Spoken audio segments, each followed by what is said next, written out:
First, we're going to look at setting up the power supply. For this particular example with the Hart transmitter, we want to set up the power supply to 24 volts DC at about 50 milliamps. So the first thing that you have to do is press the V set. You have to make sure on channel 1 it's flashing.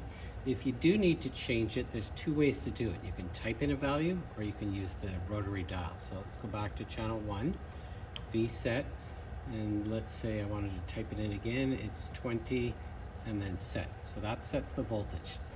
Once it stops flashing, it'll show 0 because we haven't turned on the output. The next thing is the I set. We want to set it to 50 milliamps. It is, but if I wanted to change it, it would be 0.05 and then enter. Okay, this is 50 milliamps or 0.050 amps. What it shows you at the bottom is the amount of current that it's drawing at this time. So I'm going to hook it up to the circuit. I'm going to connect the negative lead to the negative terminal, the positive lead to the positive terminal. And to turn the output on, you just press this button. Okay, and so it's showing you right now that it's 20 volts, it's drawing 15 milliamps, and it's at the letters CV. That stands for constant voltage. Keep track of that. If it ever shows CC, that stands for constant current, that's not a great thing. It means that something's going wrong, that it's drawing more current than you've set the I set to. So if it does say CC, turn the power off and try to figure out what's going wrong. So we're looking at the screen of the Rosemount Hart communications device, and it's showing us right now that the lower range value is 0 psi, the upper range value is 50 psi. So that means that at 0 we'll get 4 milliamps, and at 50 we'll get 20 milliamps. So if we go over to the pressure gauge and look at the current pressure, it should be showing us 25 psi, which is halfway between the 0 and the 50. So that should be 12 milliamps, and if it's converted to a voltage, it's going to be about 3 volts. So if we come over to the digital multimeter, we see that the digital multimeter is showing us 3 volts, which is approximately what we'd expect for 25 psi over a range of 0 to 50 psi. So we still have the pressure set to 25 psi, and the loop is reading 12 milliamps, converted to a voltage is 3 volts. But what's special about the Hart Communicator is it's applying digital signals to those two lines, so we can actually read the process variable on the screen. So it's telling us that the pressure is about 25 psi and the current is about 12 milliamps, and that's what we'd expect. And we're reading that over the communications link, the digital communications link.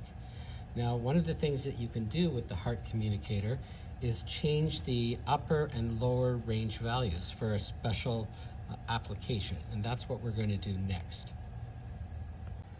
All right, what we're going to do now is change the configuration of the pressure transmitter. It does have a default range of 0 to 150 pounds per square inch, but you can change the upper and the lower range to whatever you want using the Hart Communicator.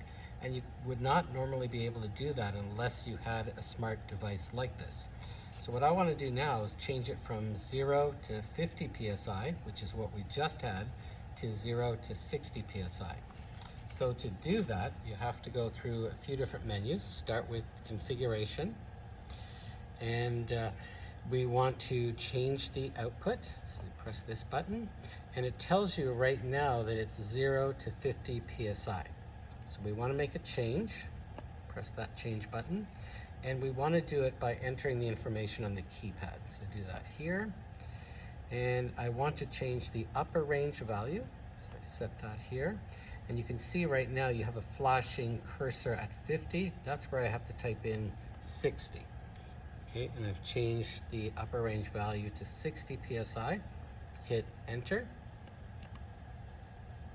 Okay, and hit end. Hit end again, and end changes. And this is where you have to send the data to the device to save it into its non-volatile memory. So send data, it's just giving you some warning messages. Proceed, again another warning message. Send data, it's writing to the device, and now it seems like it's done that. So let's see if it works as it should. Okay, you can see from these settings now that the upper range is no longer 50, it's equal to 60, so 60 psi. And if you come up to the digital multimeter, you'll notice that we're still at 25 psi applied pressure, but the voltage is no longer 3 volts, it's 2.6.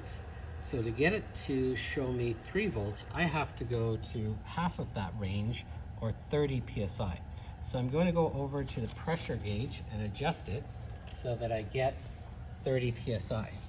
And that's just by turning this dial. And I'm just going to be very approximate, but that's about 30 psi. If I come back to the digital multimeter, I'm getting 3 volts DC in my digital multimeter, exactly what I expect if I were to have a range of 0 to 60. And let's just try review here to see if we can see the registers. And I'm actually going to go to process variable. I might have to get out of these screens first. Okay, 1 second.